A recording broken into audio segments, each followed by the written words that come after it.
Hello, my name is Pastor Kathy Kollar. I'm the pastor of Pleasant Valley Lutheran Church near Malabar Farm and St. Paul Lutheran Church in Lucas. Greetings. We are reading through the Bible with commentary, and we have finished the book of Genesis and are about to start the book of Exodus. The first 5 books are known as the Pentateuch, or the Five, and Genesis tells the ancient stories of how the world came to be because God made it so, that the world was created good, that we were created in God's image, and that we were created to rest on the seventh day. And it explains why there is so much diversity and so much languages are so different, because that's how God made it. Then it introduces the story of Abram, who became Abraham, and his wife Sarai, who became Sarah, who then were the father of Isaac, who was then the father of Esau and Jacob, Jacob the father of the 12 sons that became the 12 tribes of Israel. Jacob's name got changed to Israel as he wrestled with God. Then his one son, Joseph, was sold by his brothers into slavery into Egypt, but then because he was in Egypt, long story short, became second in command to Pharaoh and saved everybody's lives by working out how to survive the famine. But after the famine was over, everybody stayed. And now we come to Exodus and about the time to leave. And Exodus is a leaving, so it's time to leave Egypt, but it's many, many years later. So Exodus chapter 1, verse 1, these are the names of the sons of Israel who came to Egypt with Jacob, each with his household. So we're naming the sons, but we're not naming the wives, the daughters, and the slaves. There's just a whole bunch of people, really. Reuben, Simeon, Levi, and Judah, Issachar, Zebulun, and Benjamin, Dan and Naphtali, Gad and Asher. The total number of people born to Jacob was 70. Joseph was already in Egypt. Then Joseph died, and all his brothers, and that whole generation. But the Israelites were fruitful and prolific. They multiplied and grew exceedingly strong, so that the land was filled with them. So they obeyed God's command, who at the beginning in Genesis said, "Be fruitful and multiply," and now they have been fruitful and they have multiplied a lot. Verse 8, now a new king arose over over Egypt, who did not know Joseph. So this is now some time later. He said to his people, "Look, the Israelite people are more numerous and more powerful than we are. Come, let's deal shrewdly with them, or they will increase, and in the event of war will join our enemies and fight against us and escape from the land." Therefore they set taskmasters over them to oppress them with forced labor. They built supply cities, Pithom and Ramesses, for Pharaoh. But the more they were oppressed, the more they multiplied and spread, so that the Egyptians came to dread the Israelites. The Egyptians became ruthless in imposing tasks on the Israelites, and made their lives bitter with hard service and mortar and brick, and in every kind of field labor. They were ruthless in all the tasks that they imposed on them. So they are no longer just a handful of people, they have become a nation. And there are so many of them that the Egyptians are like, okay. And if I have yet to get to go to Egypt, but there are many beautiful ancient cities built up, and of course the pyramids themselves. But aside from the pyramids, many, many cities built with mortar and brick. Verse 15, the king of Egypt said to the Hebrew midwives, I'm not sure if that means midwives to the Hebrews or that they themselves were Hebrew, one of whom was named Shiphrah and the other Puah.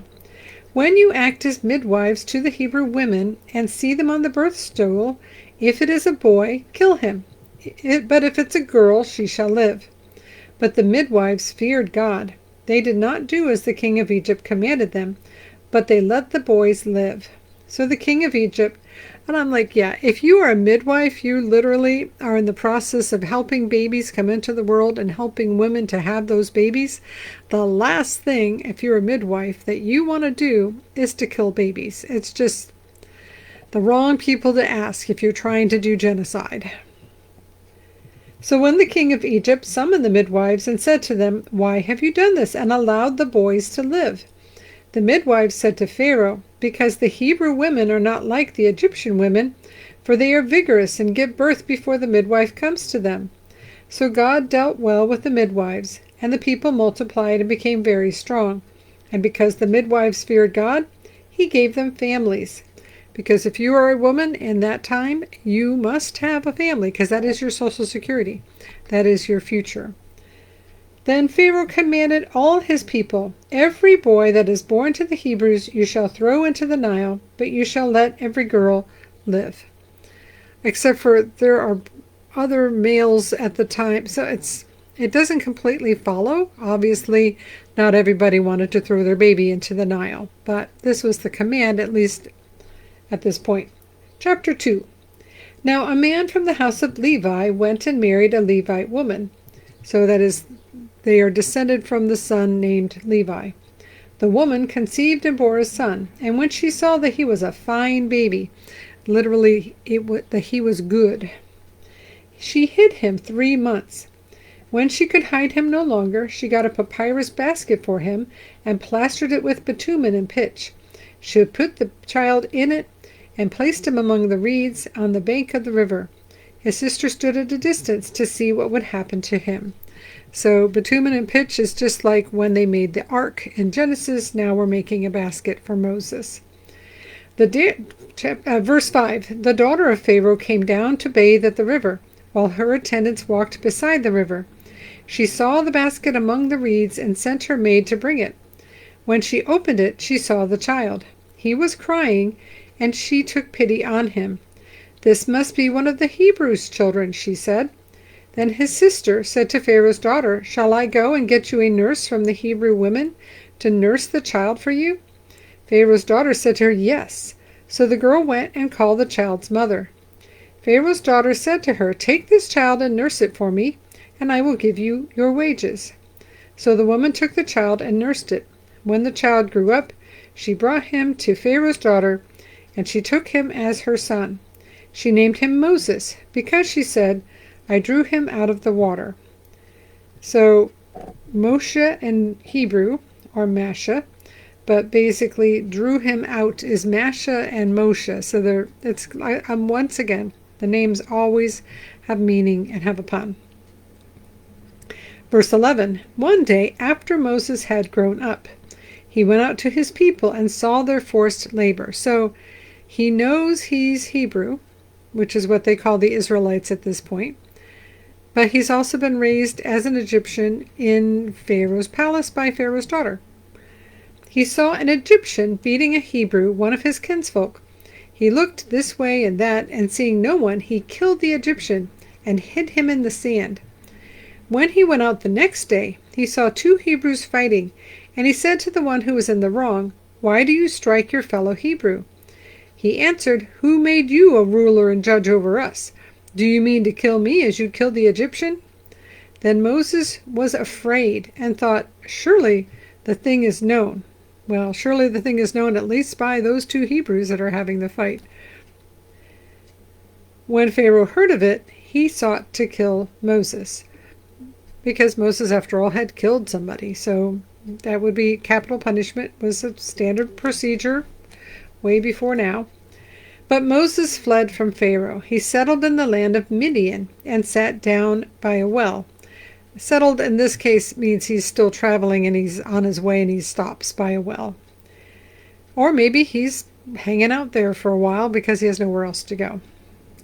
The priest of Midian had 7 daughters. They came to draw water and filled the troughs with water to water their father's flock. But some shepherds came and drove them away. Moses got up and came to their defense and watered their flock.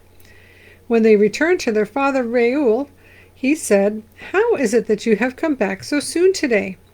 They said, "An Egyptian helped us against the shepherds. He even drew water for us and watered the flock." So apparently this was an ongoing thing, that these shepherds were harassing these women, and they would water the trough, they put water in the trough, and then the shepherds would chase them away and use the water that they had put in there. And then assumably eventually they were able to put the water the other shepherds would leave, they could put some water in, they could water their flock, and eventually get home. But this time, they put the water in the trough, and Moses came along and scared away the shepherds and continued to put water in for their flock. But they see him as an Egyptian because of his clothing, probably. He even drew water for us and watered the flock. Verse 20, he said to his daughters, "Where is he? Why did you leave the man? Invite him to break bread." Moses agreed to stay with the man. So obviously they went back and found him and invited him home, and then he was invited to come and stay. And he gave Moses his daughter Zipporah in marriage. She bore a son, and he named him Gershom, for he said, "I have been an alien residing in a foreign land." So alien is Ger. So Gershom is a pun on the fact that he's an alien. Verse 23, after a long time, the king of Egypt died. The Israelites groaned under their slavery and cried out. Out of the slavery, their cry for help rose up to God. God heard their groaning, and God remembered his covenant with Abraham, Isaac, and Jacob. God looked upon the Israelites, and God took notice of them. I was originally going to do 2 chapters, but I think we could keep going. Chapter 3. Moses was keeping the flock of his father-in-law, Jethro, the priest of Midian. And he led his flock beyond the wilderness and came to Horeb, the mountain of God. There the angel of the Lord appeared to him in a flame of fire out of a bush. He looked, and the bush was blazing, yet it was not consumed.